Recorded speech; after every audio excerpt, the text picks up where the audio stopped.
Thanks for downloading Ehnother Podcast from Ehnotherpodcast.com. Today's show can be found in many ways. iTunes, the Ehnotherpodcast.com webpage, and now can be found on Stitcher.com. You can now stream the latest show anywhere with the Stitcher app, on your computer, even on your boss's computer. Ehnother Podcast is now at your fingertips every day of the week and at your convenience. Enjoy today's episode of Warlock Wednesdays. Ehnotherpodcast.com. Not a sponsor.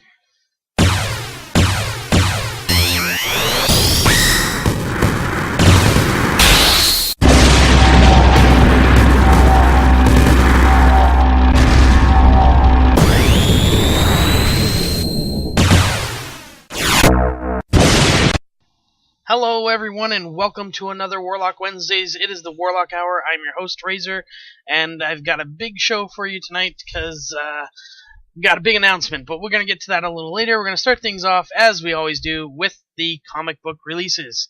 So the comic book releases for this coming week are from DC Comics: Batman Incorporated Special number 1, Batman Superman number 3, Catwoman number 23, Justice League number 23, and also Superman number 23. From Marvel this week, A plus X or Avengers plus X-Men number 11, Captain Marvel number 15, also Deadpool number 15, Thanos Rising number 5 of the 5-part miniseries, so wrapping that one up, Uncanny Avengers number 11. And from the Independents this week, from Dynamite Entertainment, you have Miss Fury number 5 and Vampirella number 33. And from IDW Publishing, Doctor Who Prisoners of Time number 8 of a 12-part miniseries. Also, Teenage Mutant Ninja Turtles number 25. Also in comic book news, before moving on to the regular entertainment section, it was announced this past weekend at Fan Expo Toronto in Canada that DC Comics will be converting the Justice League of America. It will become the Justice League of Canada. Actually, Justice League of America will still exist. However, there will be members transferring over to this new Justice League Canada. Basically, the new head writer for the series will be Jeff Lemire, and he is moving the Justice League up to Canada. Now, without revealing any plot details, because there is an ongoing Trinity War crossover going on in the Justice League books. Also, we have the Forever Evil series starting up in September. And some of the Justice League Canada, which does not begin until 2014, will be the results of these two miniseries, so they're not revealing too much. However, it has been said that Adam Strange will be making his return to DC in the New 52, and he will be making his return as a Canadian character. Now, as a Canadian, I don't really like this because they're using the New 52 to rewrite people's histories, and I'd never like that. But it is nice that DC has finally got a Canadian character. They're also introducing an all-new character that will be of Canadian citizenship. However, they're not revealing which character or what the name of that character even will be. And of course, memes sprang up all over the internet having a spoof of a Wolverine character, since Wolverine is the most popular Canadian character. Now, the current roster of the Justice League, as many people know, boasts the heavyweights: Superman, Batman, Wonder Woman, and then you also have Martian Manhunter, Green Arrow, Hawkman, Catwoman, Stargirl, Katana, Vibe, Green Lantern, Simon Baz. Now, it has been revealed that 3 of the current members, and I'm guessing Superman, Batman, and Wonder Woman are not among those 3, but 3 of the current members will be making the move to Canada to join Adam Strange and this new character for this roster. So, we'll have to wait and see who those are. They've hinted that it could be fairly major comic DCU superheroes. Again, I do not think it'll be Superman, Batman, or Wonder Woman, which leaves possibly a Green Lantern, possibly Catwoman, maybe Green Arrow. Those are kind of big characters in the DC universe that are not the top 3. So that is it for the comic book news, and we're going to move into some entertainment news. And we're going to start, of course, with the biggest entertainment news of the weekend after the box office numbers. The box office numbers for this past weekend has Lee Daniels' The Butler staying strong in the number one spot with another $16.5 million, bringing its 2-week total up to just over $51 million. Number 2 is the number 2 from last week, We're the Millers, bringing in another $13 million. New release, Mortal Instruments, City of Bones, came in the number 3 spot, bringing in $9.3 million. However, with a Wednesday opening, the weekend totals actually are $14 million for the $60 million budgeted movie. Not great. The sequel is still hanging in the air, but we'll have to wait and see.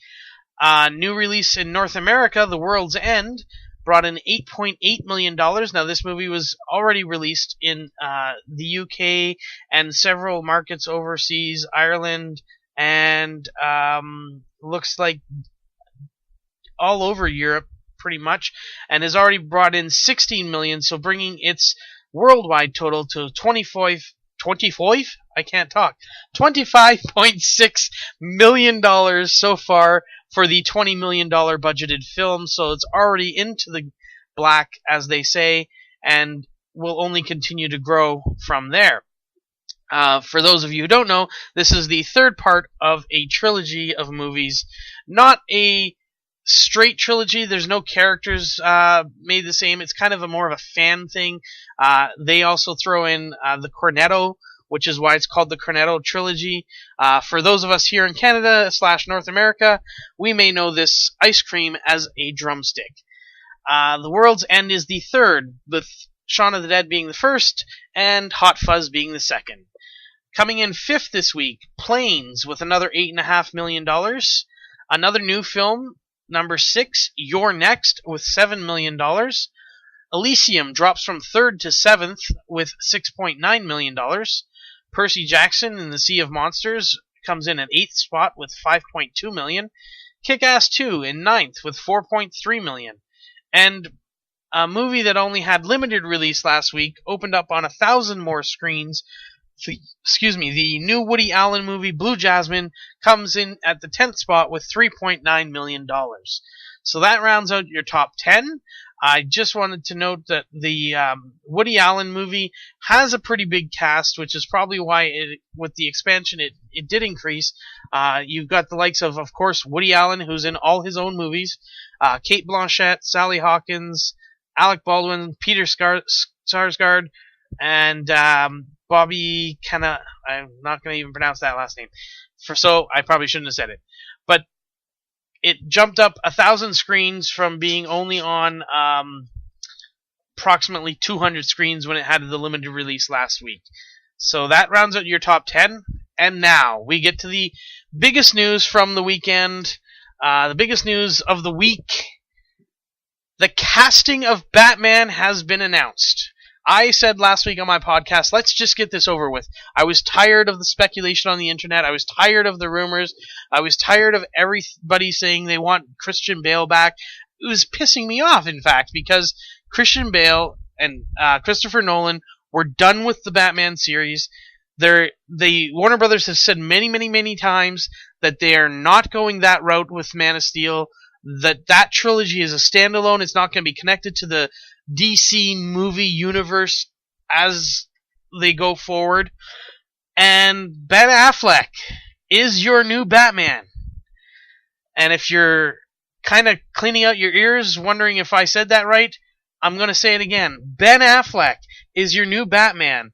That is correct. Warner Brothers and Zack Snyder have officially announced that Ben Affleck will play Bruce Wayne / Batman in the upcoming Man of Steel sequel, tentatively titled Superman Batman. Also, people have suggested that it could be also called Superman vs. Batman, which I think is less likely, but we have not had any official word on what the actual title will be. All we know is it's a Man of Steel sequel. It is a Superman movie. However, Ben Affleck will be playing Bruce Wayne / Batman in that movie, and he has signed a multi-picture deal to play the character of Bruce Wayne Batman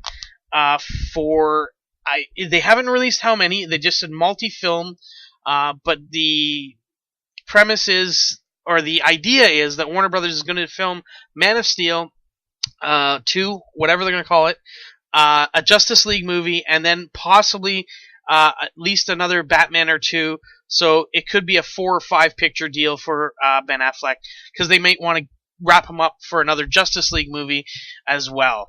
Now, when this hit, let's just say the proverbial shit hit the fan. The internet exploded with thousands of people, maybe even millions of people, balking at the fact that Ben Affleck was playing Batman. People were saying, hasn't Warner Brothers seen Daredevil? Daredevil was horrible. Well, some people liked Daredevil. Some people didn't. A lot of people didn't.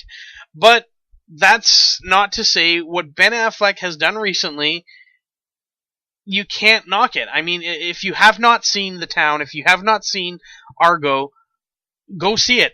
Personally, I haven't seen Argo, but that's my own fault. That it has nothing to do with the cast or the movie. The movie has won an Oscar for Best Director. It won Oscars for other things. It also should have won Best Picture, but wasn't even nominated because, the Oscars sucked. But he's definitely improved since Daredevil. He's definitely improved since Mallrats. He's definitely improved over time.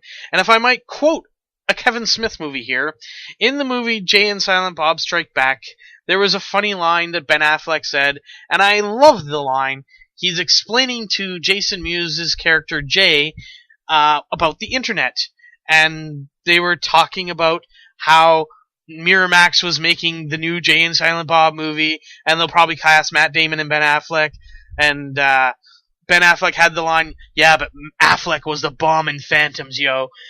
And it's true, that was a pretty low-budget film that Affleck did pretty good in.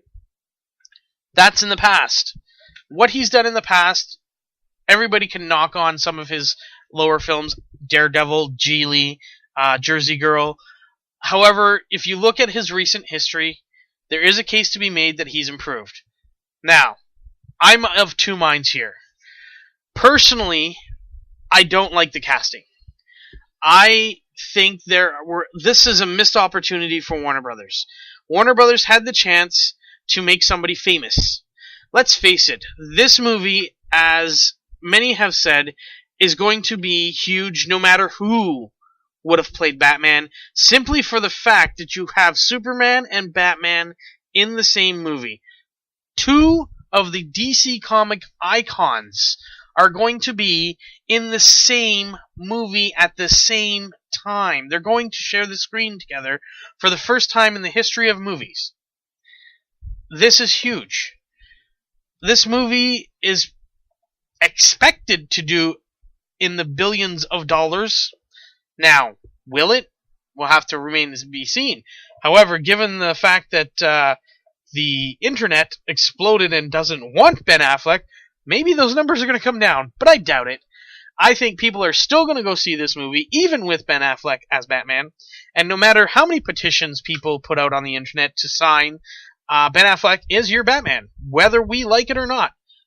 As I've said many times, I had other choices. I was liking Joe Manganiello, I cannot pronounce his last name, from True Blood. I liked Jensen Ackles from Supernatural. I would have even accepted Josh Brolin. A lot of fans wanted John Hamm. I personally didn't, but that's because I just can't stand his acting. Ryan Gosling was rumored. That would have been horrible. That would have been worse than Ben Affleck, in my opinion. And the guy's Canadian. I should have liked that, but no, I don't want Ryan Gosling to play Batman. But Affleck, on the other side, has, as I said, improved.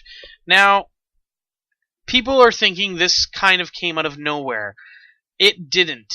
In fact, Zack Snyder, Legendary Pictures, and Warner Brothers have been talking with Ben almost since it was announced, and even before it was announced officially, that they were going to have Batman / Bruce Wayne in Man of Steel 2.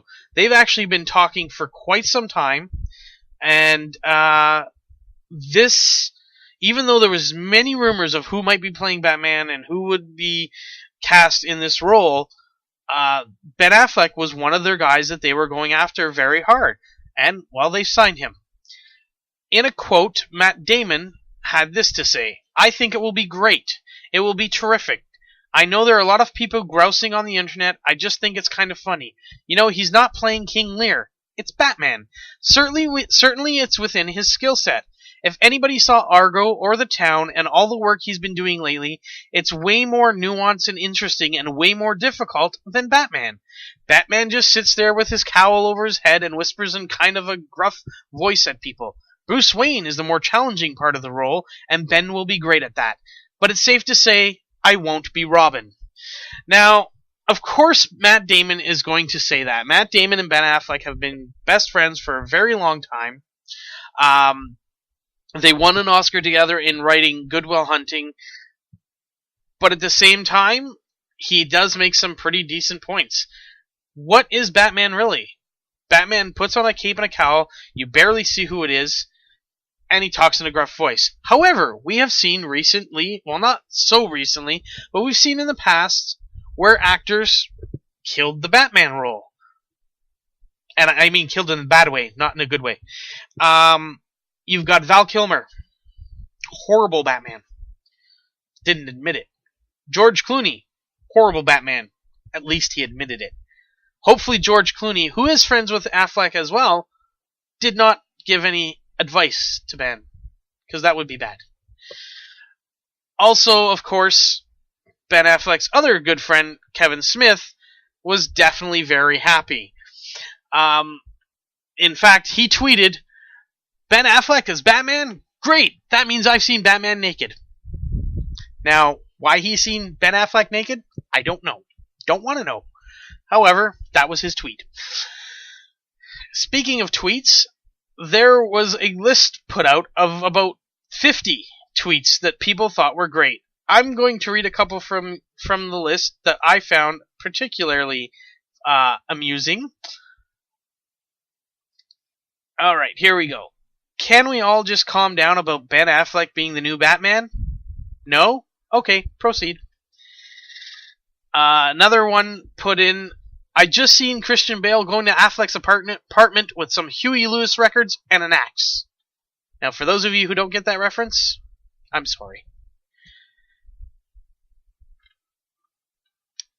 Okay, let's see what some famous people had to say. Richard Dreyfuss tweeted this.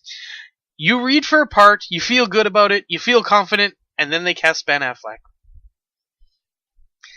Yes, tweets go on. Comedy Central had this to say. Casting Ben Affleck as Batman sounds like something the Joker would do to create a distraction at the Nerd Bank. And as I said, Kevin Smith tweeted, Holy shit, Ben Affleck is the new Batman? Do you know what this means? It means that I've seen Batman naked. Brian Michael Bendis, for those of you who don't know, he is a huge writer for Marvel right now. For those wondering why Ben Affleck would agree to be in this movie, I have the answer. My 10-year-old just asked, who's Ben Affleck? Basically, this movie is going to give Ben Affleck instant recognition among especially the younger viewers. Those of us who are a little older are obviously have our own opinions. Now, I'm not as far as some of these people are. I'm not dead set against it. I just think that Warner Brothers completely missed an opportunity. I think that there was definitely way better people out there that could have been cast. But now we have to accept it. And whether you like it or not, this is who's going to be Batman. Here's another one that I like. Affleck going to be like, it's the Joker, or the Riddler, or Robin, call Commissioner Gordon. I can't do a Boston accent, but I think you kind of get the picture. Joe Rogan, for those of you who know UFC, you know Joe Rogan. America. Bradley Manning got 35 years and now he wants a sex... Wait, fucking Ben Affleck is Batman? That's bullshit! So, yeah, not a lot of people are basically putting this in a good light. Here's what Will Wheaton had to say. One of the prince of nerds. Really looking forward to seeing Affleck bring the depth and gravitas to Batman that he brought to Daredevil and Geely. So that's kind of an underhanded shot there at Mr. Affleck. But as you can see, not a lot of people are happy. They think that this is a loss, and I kind of agree. I reiterate what I said earlier. I think this is a missed opportunity. Warner Brothers, have you watched Daredevil? Have you seen the movie? He basically played a very similar character. He was a vigilante who was in a mask where you only seen the lower part of his face, and he didn't do a good job. I know I said earlier that his newer stuff has been good, but is he Batman? I don't know. I don't think so. In my opinion, he's not. I told you who I wanted as Batman. That doesn't mean they were going to be cast, of course, and I was hoping, if it wasn't one of them, I was hoping it was kind of an unknown or somebody who didn't have much public image in North America. Like, cast a Brit. They seem to be doing really good with the roles. I mean, you had Christian Bale who played a Batman. Yeah, it was pretty good. You know, those movies did fairly well. You have Andrew Garfield, who is Spider-Man. I'm missing one here, one of the big ones. Henry Cavill is Superman. Why didn't you go over across the seas and find somebody who's been working on television over there that might have been good? You never know what you can find if you look for it, and I don't think Warner Brothers looked very hard here. As I said, they were in negotiations for a long time. I'm disappointed in Warner Brothers, but I've been disappointed in Warner Brothers for a very long time, because I would say in the past 10 years, their best movies have been Harry Potter. And that's it. Yes, they've had success with the Nolan Batman trilogy, but honestly, it was like riding a huge roller coaster. Batman Begins was good because we hadn't had a good Batman movie in a while. Dark Knight was super fantastic. You're at the top of the ride. All of a sudden, Dark Knight Rises comes out and you just plummet to the bottom. Like, it was not that great of a series. You look at the money and you say, yeah, but it made so much money. But yeah, tickets cost a lot. If you adjust for inflation, I guarantee you the Tim Burton original Batman is very close to this Batman trilogy, because more people were interested at that time. To cast a new Batman, obviously, no matter who they cast, he was going to be compared to Bale because he's the most recent.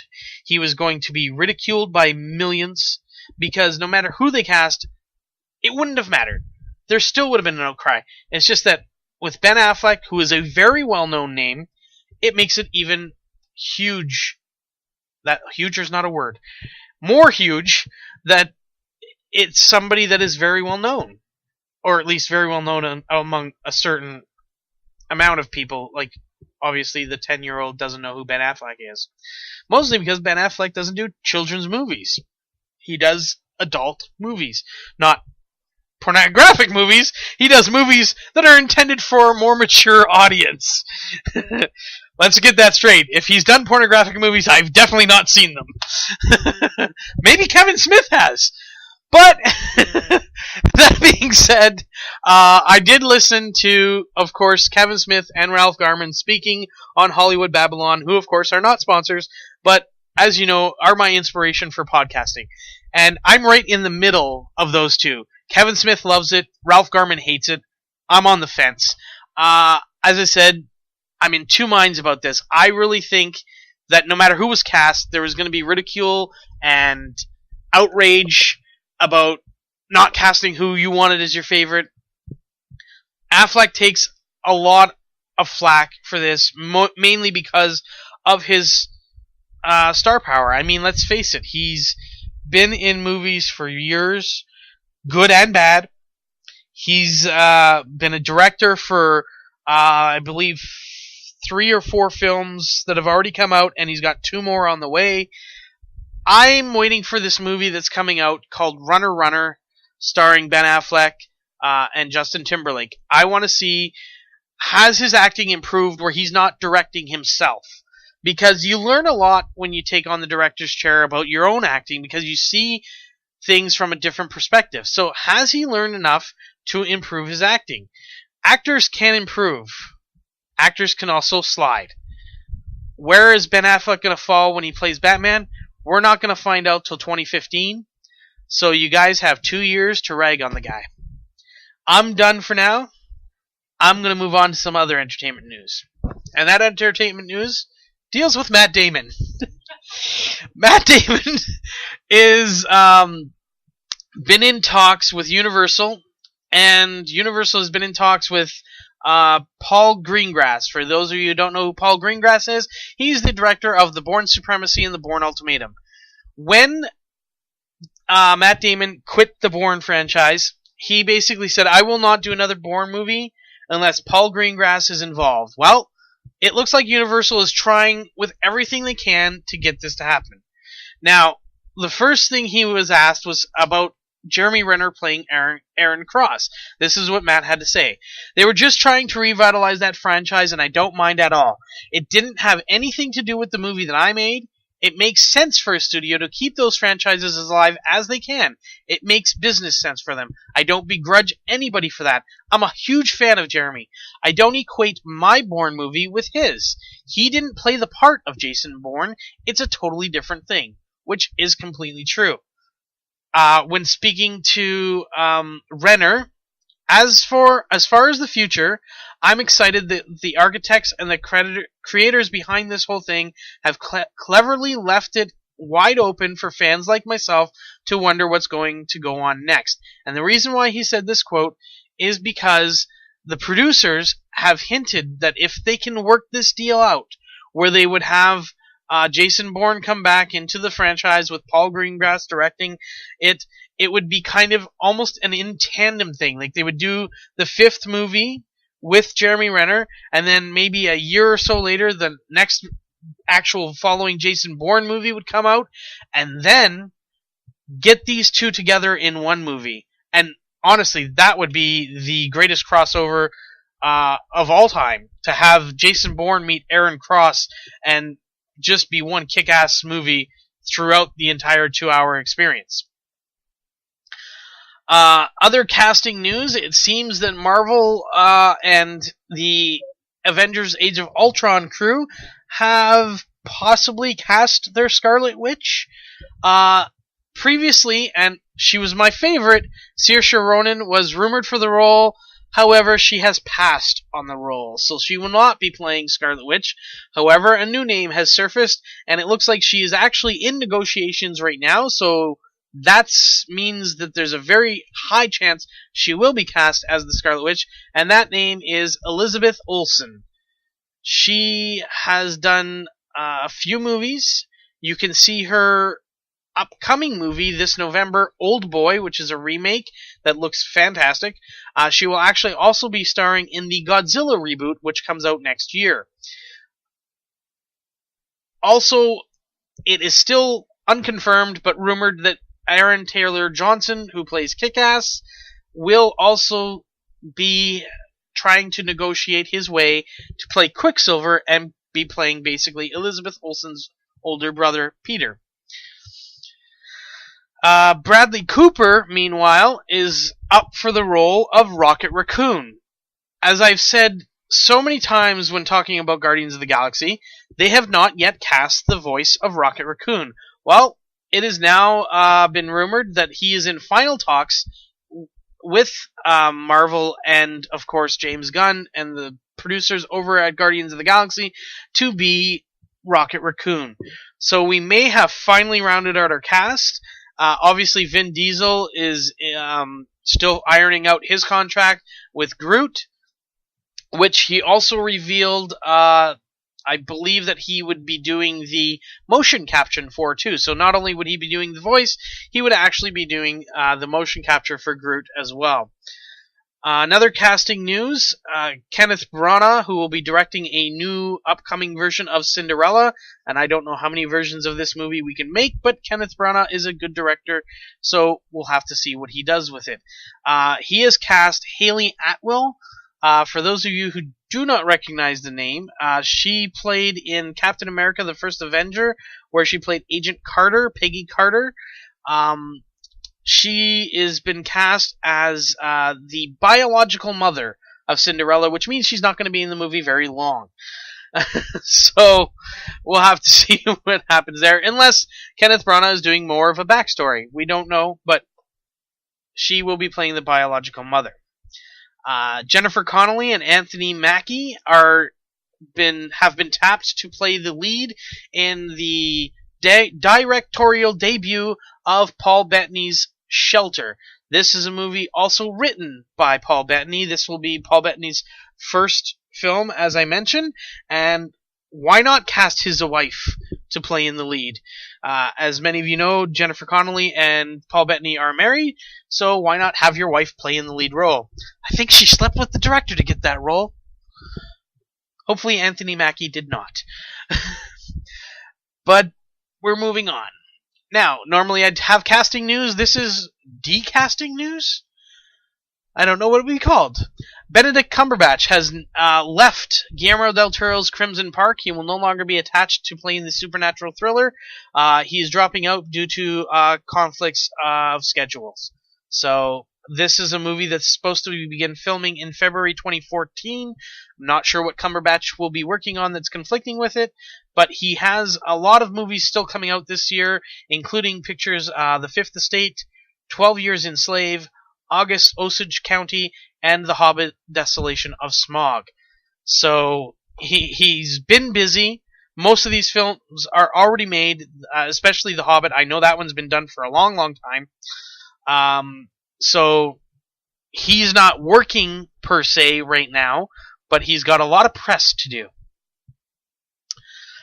Pirates of the Caribbean 5 has not revealed their subtitle. It looks like Pirates of the Caribbean 5 will be called Pirates of the Caribbean: Dead Men Tell No Tales. Now, this is kind of going back to The Curse of the Black Pearl, where they're taking a line right out of the amusement ride at Disneyland. And Dead Men Tell No Tales was actually said many times throughout the 4 movies. So, why not have this be the new subtitle for the movie going forward? All we know so far about that movie is Johnny Depp is back. More casting news. Natalie Dormer, for those of you who don't recognize the name, she played Marjorie Tyrell in Game of Thrones. She has been cast in Hunger Games Mockingjay Part 1 and 2. She will be playing the character of Cressida, who is a film director working in the Capitol and who, spoilers, joins the rebellion. She will be the one filming Katniss in a lot of her scenes, like filming within the movie, not like outside the movie. They're filming certain scenes that happen during the movie to promote her as the Mockingjay. For those of you who've read the books, you know what I'm talking about. For those of you who have not, you will have to wait till November of 2014 to find out.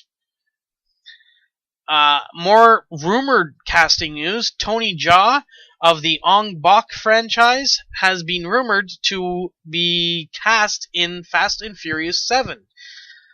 This will add another martial artist to the roster, with MMA star Rona Rousey already being in the mix. She was added a little while ago, and obviously Tony Jaa is probably going to be doing a lot more of his own stunts. For those of you who've seen any of the Ong Bak movies, he's very good at his craft. Warner Brothers has announced that they are going to do another Scooby-Doo film. However, it will not be live action. They are actually going the animated route, which may be the route to go for this franchise. They have not decided whether they will use CGI, which is the way of the future, or if they're going to go back to a more traditional hand-drawn style. This will be interesting to see what happens going forward, because I liked Scooby-Doo when I was a kid, but I didn't particularly love the live-action movies. They were entertaining, but not great. Another movie that may hit screens sometime in the next few years is another Spawn film. This would be a complete remake, and Todd McFarlane has the caveat that the only way he's going to do it is if he's the writer, producer, and director. That's what he says. He said, this is the exact quote. The thing that keeps slowing it down is that the negotiation I've done is I write, produce, direct, but I've got to push a lot of my other endeavors off to the side so I can just get tunnel vision on it. And so everybody at my company is now going, we've got to find Todd the time to finish all this. He also went on to say it's not going to be a giant budget film with a lot of special effects. It's going to be more of a horror movie and a thriller movie, not a superhero one. So for those of you Spawn fans, it's possible. Chris Carter. Now, if that name sounds familiar, he's the creator of The X-Files. The second movie sucked, by the way. However, he wants to do a third one. Here is what he said. I think all of us are interested in putting the band back together. I have an idea for a third movie in my head. The colonization date has passed, and that is something we wouldn't ignore. For the second movie, we only had the budget for a standalone story, but we want to go back to the mythology. Then he went on to say this, and this is what caught my eye. Gillian Anderson worked with Simon Pegg on a movie and told me that he was a big fan. We actually thought about putting him in the second movie, but there was no part for him. I certainly would think of adding him to the cast if we were to go forward in any way. You put Simon Pegg in that movie, I'm paying my money, or I'm getting in free because I work at a movie theater. But I definitely see it because I love Simon Pegg. I think he's a great actor. Joss Whedon has revealed some more details about Ultron for the upcoming Avengers Age of Ultron movie. Every movie is going to be a different villain. The reason why he said this is because he was asked why Thor was not in the movie. Loki was not in the movie. Loki's awesome, and he is awesome in Thor 2, but the Avengers is a different thing. I worked with Tom more than any other actor in the last film, because he was the only villain and there were 6 heroes. He was great, and he was as great as anyone I've ever worked with, and I get why people love the character. But it's an Avengers movie, not a Loki movie. Then he was asked, because anybody who knows Joss Whedon, he has infamy for killing off fan-favorite characters on a whim.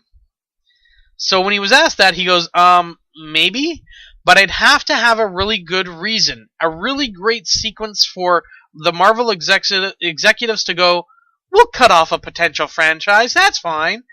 They know, as any good studio does, that without some stakes, some real danger, how involved can we get? We don't just rule it out across the board, but neither is the mission statement, who can we kill? We try to build the story organically and go, how hard can we make it on these people? So, what that says to me is, as we all know, he already, quote-unquote, killed off Agent Coulson. We all know it's not permanent, because he's coming back for the Marvel's Agents of S.H.I.E.L.D. television series. However, Joss Whedon has, in the past, killed off fan-favorite characters on different shows, including Serenity, where he killed off not only Wash, but just slipped my mind. Preacher. Book. That's it. Thank you. Shepherd Book. So, and everybody keeps wanting him to do another movie or bring Firefly back. I say, how can you bring them back when you don't have Wash? I can see, Book was an older character, so that one you might be able to get away with. But without Wash, there's no series. Although I still say the best way to bring that back is an animated series. But I digress. Basically, I think what Joss is trying to say is we can't really kill off somebody like Iron Man or Black Widow, because these movies, for Marvel, could be potential franchises. So there has to be some give where a character could die, but at the same time, this would have to go through much approval process before it could happen. So it's not just Joss can kill off somebody just for the sake of killing off somebody. There would have to be a long and lengthy process before that happens. Alright, that is it for movie news. I have one bit of television news and then we'll take a quick break before the sports.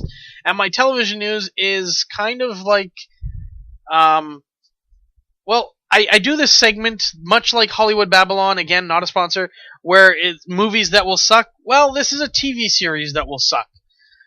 Rambo, the TV series. That's right.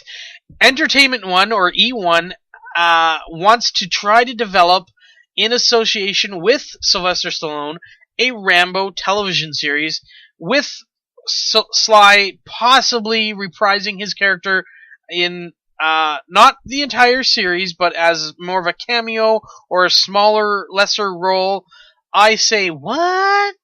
First of all, Rambo movies are very graphic, very violent, and usually get either an R rating in the States or an 18A rating here in Canada, and sometimes has, I believe the last Rambo movie even received an NC-17 rating in the States, which is a hard R in Canada, which basically means nobody under the age of 18 gets to see this movie, no matter who you are. Until it comes out on DVD, of course, but, at the theaters, we're talking. These movies do not translate into television series. I don't see how this is a good idea, but studios will do pretty much anything to try and make a buck. So if they think this is going to make them money, then I guess we may see a Rambo television series in the future. Hopefully we don't, but we just may. So at this point, we're going to take a little break, and I'll come back in just a little bit with some sports. Hi, I'm Rob Succhetto, and you're listening to Ehnother Podcast.com. Hi, I'm Rob Succhetto, creator of Zombie Portraits. You can check out Zombie Portraits at zombieportraits.com. And we're back. And remember, as always, if you want to check out Rob's work, you can check out zombieportraits.com. Now, I did miss a couple of things, so before we get to the sports, let's get to a couple of things that I missed. First of all, the new releases for movies this coming week. We have 3 of them. Closed Circuit, Getaway, and One Direction, This Is Us. 3 movies I will not be seeing. So the other thing I missed, or it was more of an announcement, this past weekend I went to Fan Expo Canada, which is a gigantic convention, for those of you who don't know. Basically, kind of like San Diego Comic-Con, but a little bit smaller and a little bit more multi-generational? No. Multi-generational? I don't know. Genre. Multi-genres? I'm lost for the word. What it would be? Definitely a lot of things. Like, it has horror, anime, comic books, video games, sci-fi, fantasy, all kinds of stuff. It's just a huge convention. It's probably the second or third biggest in North America, behind obviously the San Diego Comic-Con and possibly Dragon Con in Atlanta. But I know this year's event was a lot bigger than last year's event due to the fact that they had more space. Well, while I was at this event, I recorded a few of the panels that I attended, and once I edit some of the stuff, we'll release it here on Ehnotherpodcast.com as part of a special series, not necessarily part of Warlock Wednesdays, but it will be part of my shows, and we'll get that on to the air as soon as I can edit it and see if it actually is worthy of going on the air, since I know a couple of them were very low sounding, so we'll have to see how it works out. But I do have a few, and hopefully they're enjoyable. So let's move on to the sports of the week. We're going to start with the NFL and more injuries. Here's some of the injuries that we've got this week. Starting in Green Bay, it looks like their running back situation may have sorted itself out in a way, mostly because Dujuan Harris is now on injured reserve. He has been placed on injured reserve after re-injuring his knee in a preseason loss to the Seattle Seahawks. It looks like now the door is wide open for Eddie Lacy to take that spot. He has been impressive throughout training camp, so even though there was a competition, it may have sorted itself out due to injury, which is never a way to be wanting to sort out. Over in New Orleans, they lost outside linebacker Will Smith to a knee injury and will likely miss the entire season. It doesn't say if he's been placed on injured reserve as of yet. However, Will Smith is a big part of their defense, and that will hurt the New Orleans Saints. Over on my team, the Buffalo Bills suffered 2 big injuries. The first is their quarterback, Kevin Kolb, and with already an ailing quarterback in E.J. Manuel, they had to go out and make some trades and pick up a free agent to have some quarterbacks on their roster. But they also lost star cornerback, and that's cornerback or CB, not QB, Stephen Gilmore for probably 6 to 8 weeks. He will be. He fractured a bone in his wrist, so that will require surgery, which means a 6 to 8 week at best for Stephen Gilmore. Now, this happened this past weekend on the 25th, which was a Sunday, of course. There is still 1 week of preseason before the game, so he's technically going to miss 4 to 6 weeks of the regular season. So while he will miss 6 to 8 weeks, he will only miss 4 to 6 weeks of the regular season, which it's a long season. You play 16 games, but he's missing just under half of them possibly. So we'll have to see what happens there and whether the Buffalo Bills can fill that role.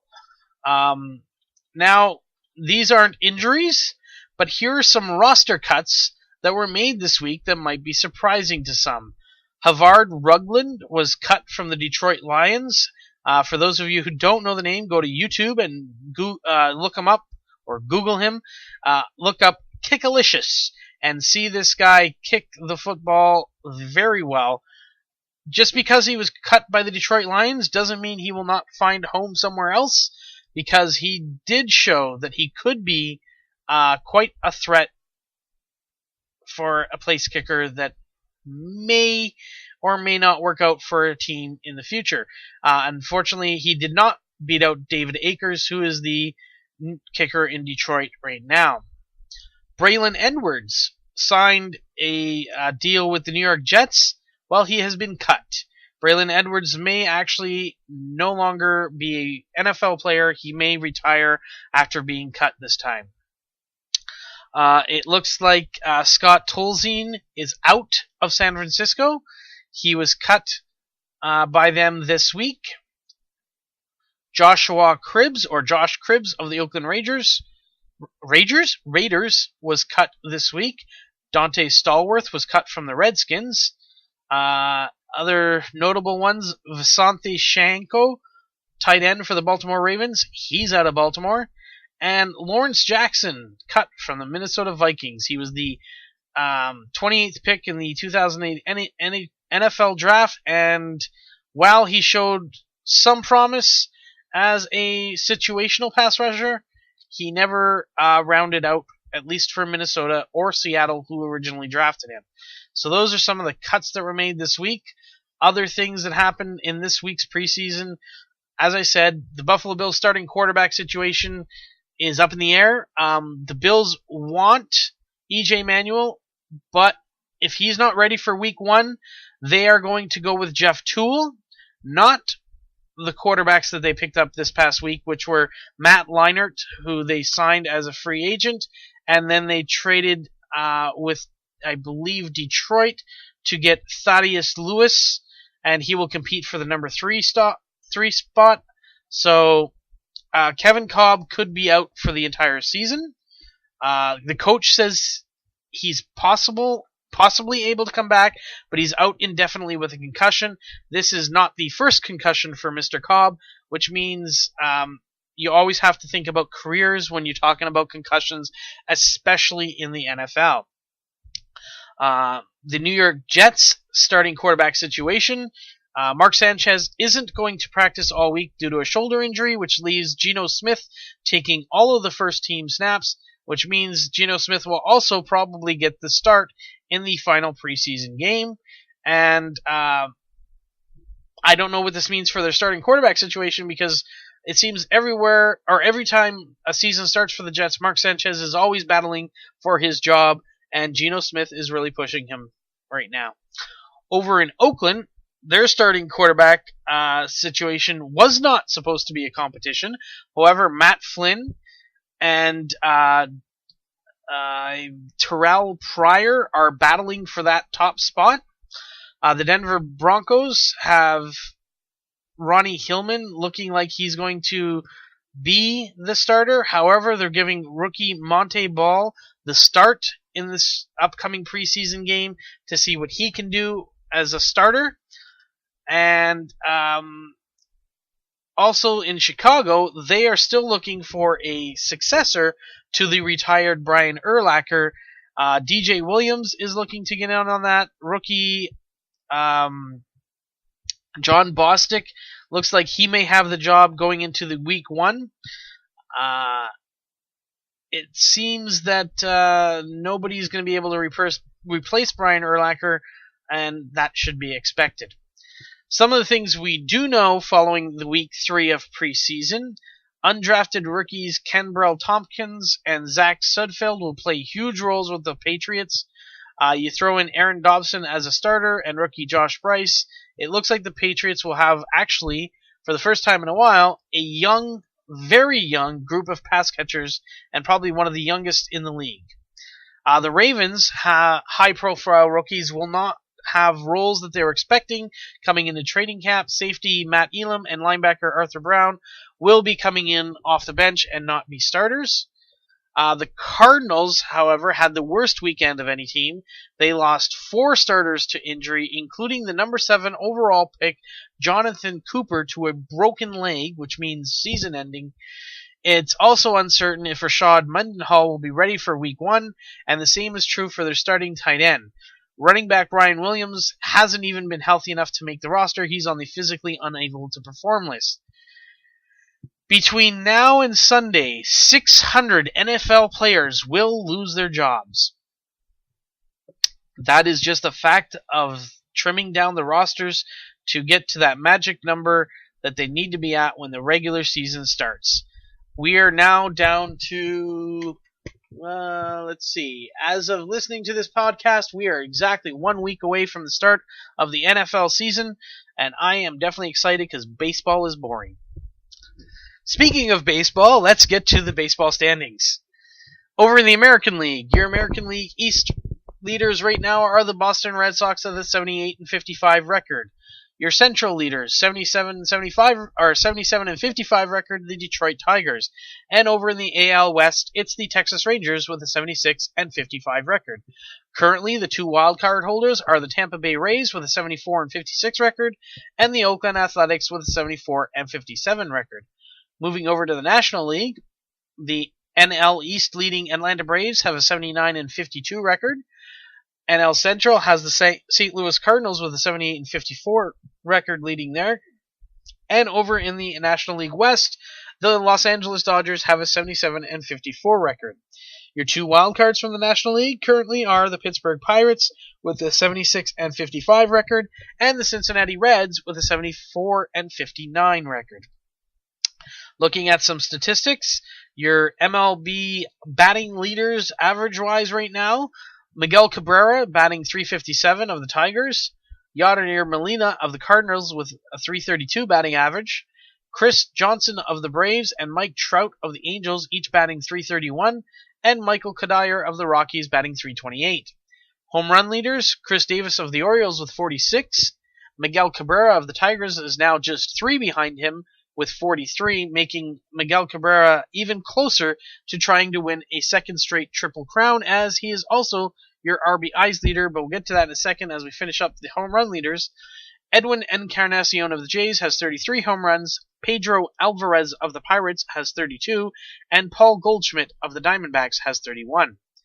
As I said, Miguel Cabrera of the Tigers is leading in RBIs with 130, Chris Davis of the Orioles has 118, Paul Goldschmidt of the Diamondbacks with 103, Edwin Encarnacion of the Jays has 97, and 3 others are tied at 95.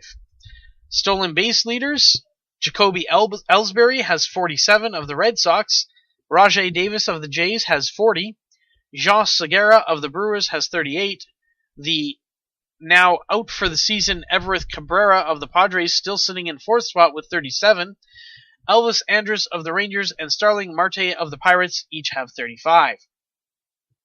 Your ERA leaders, Clayton Kershaw of the Dodgers has a 1.72 ERA and is currently the only starting pitcher under 2.0 with an ERA. Matt Harvey of the Mets has a 2.27 ERA, however, he may be done for the year due to injury. We'll have to wait and see where that falls for him. Felix Hernandez of the Mariners has a 2.30 ERA, Adam Wainwright of the Cardinals has a 2.58, and Anibal Sanchez of the Tigers has a 2.61. Your pitching win leaders are currently Max Scherzer of the Tigers with 19, Adam Wainwright of the Cardinals and Jordan Zimmerman of the Nationals each with 15, and then 6 more tied at 14 wins. Your strikeout leaders, of course, Yu Darvish leading the way for the Rangers with 225 strikeouts. Max Scherzer of the Tigers has 196. Felix Hernandez of the Mariners has 192. Matt Harvey, as I said, injured and could be done for the year, has 191 of the Mets. And Clayton Kershaw of the Dodgers has 188. And your saves leaders, Craig Kimbrell of the Braves has 42. Jim Johnson of the Orioles has 40. Mariano Rivera of the Yankees has 38. Joe Nathan of the Rangers has 37. And Addison Reed has 36. That is it for sports, and that is it for this week's Warlock Wednesdays, episode number 38, and we're still going strong. Hope you're enjoying the show. I hope you're listening every week. Remember, you can always find us on ehnotherpodcast.com. That's EHNOTHER podcast.com. Also find us on iTunes and Stitcher.com, and listen to old episodes on YouTube, where you can find the link in the description below. As I said, I hope you enjoyed the show. We'll catch you next week. That is it. I am out. Thanks for listening to Ehnother Podcast from ehnotherpodcast.com. Don't forget to go on iTunes and or download right from ehnotherpodcast.com. That's EHNOTHER podcast.com. Follow us on Twitter at Ehnother Podcast. Be sure to check back for tomorrow's show only on Ehnother Podcast, your Canadian podcast network. ehnotherpodcast.com. Not a sponsor.